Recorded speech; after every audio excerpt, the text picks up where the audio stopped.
So I've had the good fortune of being the health and physical education teacher for the elementary wing for the past 4 years. I guess if where we are today to year one, first couple of months when I arrived here, basically there was no data on the students as to where they were with their gross motor, fine motor skills, other than their IEPs and speaking to their core teachers. The first several months, it was basically an assessment piece where I had to see where their strengths were and areas of improvement that where I can connect with them, mainly because the student body here that we have are autistic students. So I have a percentage, 60% of students are nonverbal, while 40% are verbal.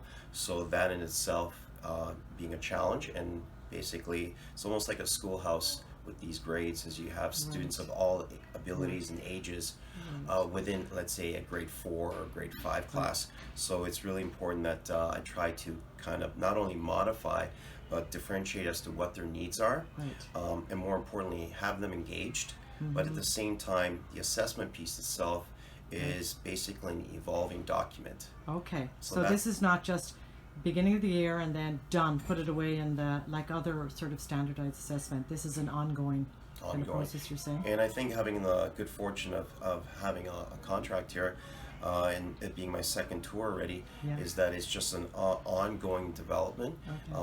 Even if we have a chance to see our students here today and what they've done so far, but from year 1 to, let's say, year number 4, students that were basically just not really interested in anything in phys ed class are now fully engaged for a full 40 minutes.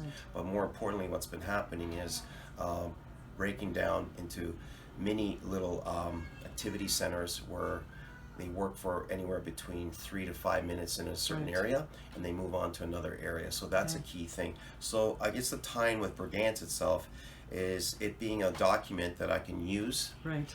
Mainly if we're looking at stuff like standing, walking, or stair climbing. A lot of this stuff would be used on a daily basis. And my assessment piece that I'm looking at is to ensure that A, they're engaged, that they're being safe, and that there is positive modeling taking place in the actual gymnasium when we do this. And more importantly, I think throughout this is having the Aptus staff and my EA supporting me on our big mission statement here on engaging the students and really trying to have them understand that physical literacy is an important part. So you're calling this physical literacy. Physical literacy. So can I just jump here and ask you a question? So you were saying that you had nothing when you started with these students. You had no documentation on them other than IEP, so there wasn't a Brigance booklet already available for each one of them? That's correct. When I came in here, there was no phys ed Brigance. So based so there might have been a Brigance for literacy, but not the phys ed literacy, what you're saying is. And so so teachers would actually, sorry to interrupt, so teachers would have their own component, but being a full-time phys ed teacher here, it was basically starting from ground up.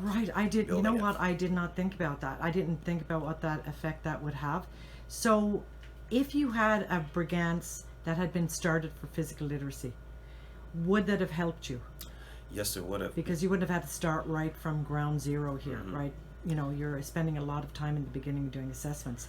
Well, very true, as well as just when you're assessing anything, when you're coming in as a new teacher in any school, as you're developing your lesson plans, and you're looking at your short-term and long-term plans. One thing I had to do for the first 6 to 8 weeks is basically totally revamp my thinking. Coming out of regular schools as phys ed teacher, mainstream schools.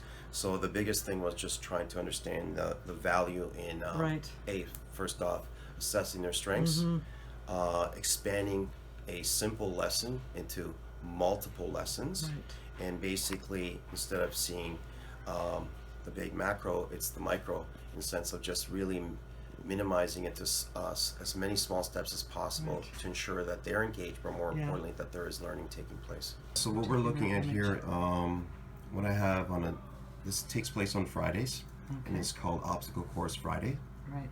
And here you see 2 students. One is waiting at the end of the beam.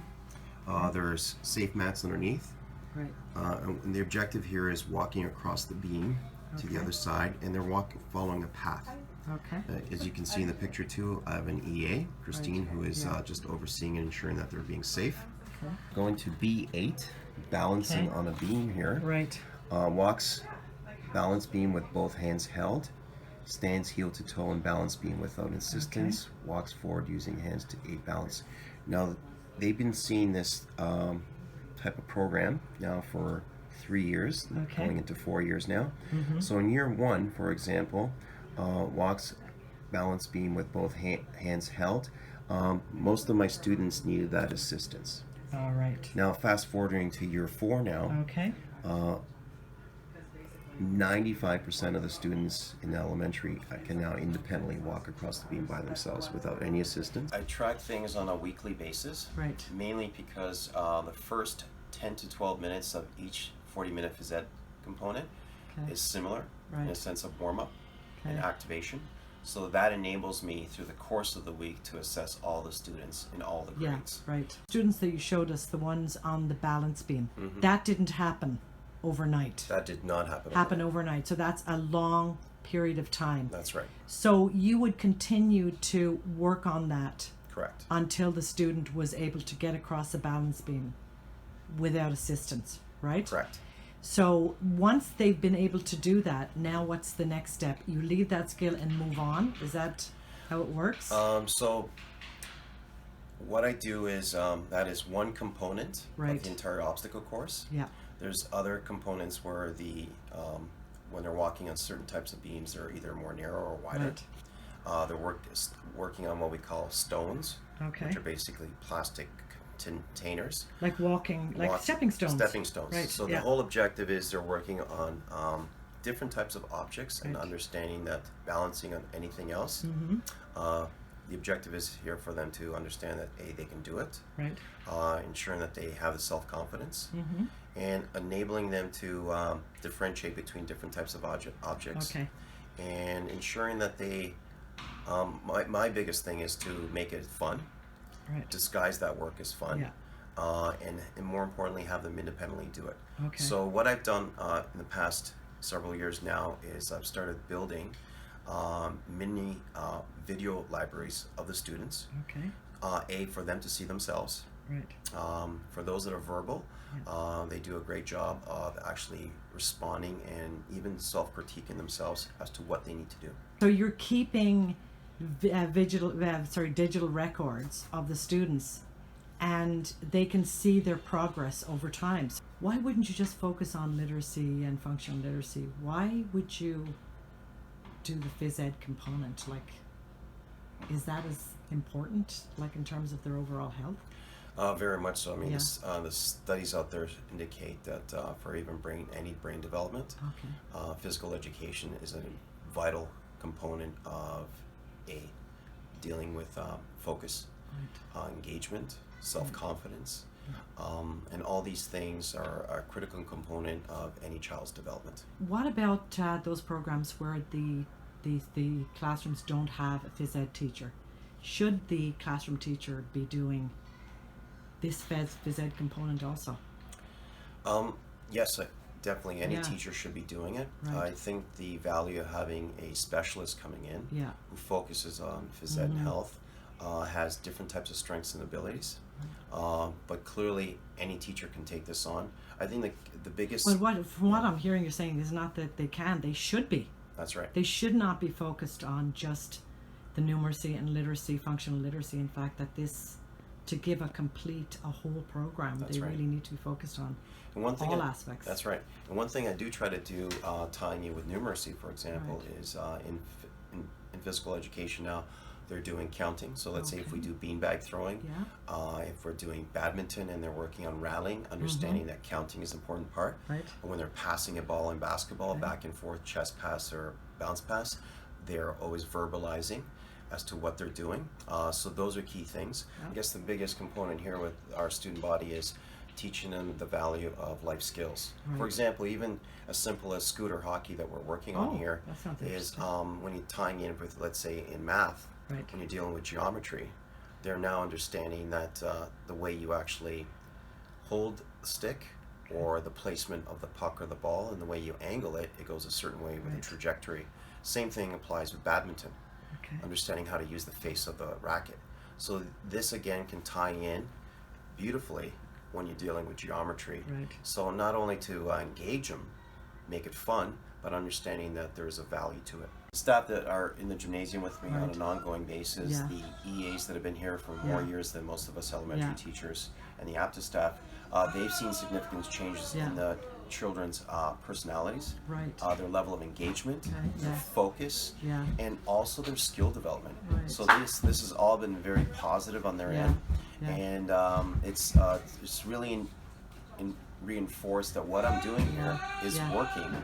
Yeah, and it's going to transfer into all aspects of their lives, right outside of school. It's not just the school as the one tiny ingredient. It's how they transfer those skills out into life in general. Our parent-teacher interviews, the biggest feedback right now I'm getting from these students are willing to go to playgrounds. Some are signing up for certain parks and recreation activities. Wow, that's huge. Swimming, that's huge. Trying out for soccer. Right. But more importantly, the parents themselves, and I guess my biggest thing is health literacy means also engaging and modeling it at home. And so that's been a biggest component here. And the idea is that you can do a lot of different things that doesn't involve money. But you can be outdoors enjoying not only air. So no limits on these students. No limits whatsoever. During our interview sessions, I try to tie in technology to the actual discussion piece. More importantly, I think with some of the parents I've been really surprised is they didn't realize that their children can do a lot. Meaning simple stuff like being able to do a free throw into an actual basket. So what I've done is put together a chronology of the stuff they've done, and this has enabled not only the student to see themselves and see their improvements and get feedback, but now parents can see what they've done, where they are, and what the next step is in phys ed class. That's very exciting. It is. Hey, listen, they could take out the garbage, right? Exactly. Do some tasks, some chores around the house. So the biggest thing I've heard from parents is A, they didn't realize they can do it. B is now they feel like they can engage themselves with the kids in playgrounds. Simply as just getting a basketball and dribbling with them and passing and shooting. So all these things that I'm trying to demonstrate that the students can do, now they themselves can do it as a family. Okay, and of course, again, parents don't, begin to see they can stretch their limits. That's right. They're capable, more capable maybe than they thought. And that's the objective that I'm trying to establish here with the students and with the community. You've spent quite a lot of time building up this program. You've developed a lot of resources, and you would be okay with other staff approaching you to get those resources? You're okay to share Most with definitely. them? Awesome. Well, thank you so much for sharing your program with us, Victor, and thanks for watching. We'll see you next time. Please come back again. Okay. Take care.